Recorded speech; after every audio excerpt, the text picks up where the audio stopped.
સિદ્ધાંતો બિનન્યાયી છે પરંતુ શાસનમાં મૂળભૂત છે. આ બંને ક્વેશ્ચન મિક્સ કરેલા છે, રાજ્યનીતિના સિદ્ધાંત પણ અને મૂળભૂત અધિકાર પણ.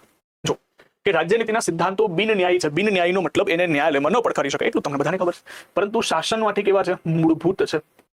કોઈ મને કહેશે કે આવું કયા આર્ટિકલમાં લખેલું છે કે શાસન માટે મૂળભૂત છે? દેશના શાસન માટે. ચલો શું વાત છે, હું પ્રશ્ન પૂછું એ પહેલા તો જવાબ તૈયાર થઈ ગયો. આર્ટિકલ 37, આર્ટિકલ 37, આર્ટિકલ 37 લખેલું છે કે દેશના શાસન માટે કેવું છે? મૂળભૂત છે. તો પહેલું વિધાન કેવું થઈ ગયું? સાચું. બીજું વિધાન ચેક કરીએ. આર્ટિકલ 32 હેઠળ રીટ અધિકાર ક્ષેત્ર દ્વારા મૂળભૂત ફરજો લાગુ કરી શકે.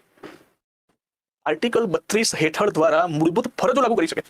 અહીંયા ટાઈપિંગ મિસ્ટેક નથી, આ મૂળભૂત ફરજો ના આવે પણ શું આવે? મૂળભૂત અધિકાર આવે. આર્ટિકલ 32 શેના માટે છે? મૂળભૂત અધિકાર માટે. મૂળભૂત ફરજો માટે ક્યાં છે? તો બીજું વિધાન ખોટું થશે. બીજું વિધાનને આપણે ખોટું કરીએ, ખોટું કરીએ, ખોટું કરીએ. બસ આમ જ મજા આવી ગઈ.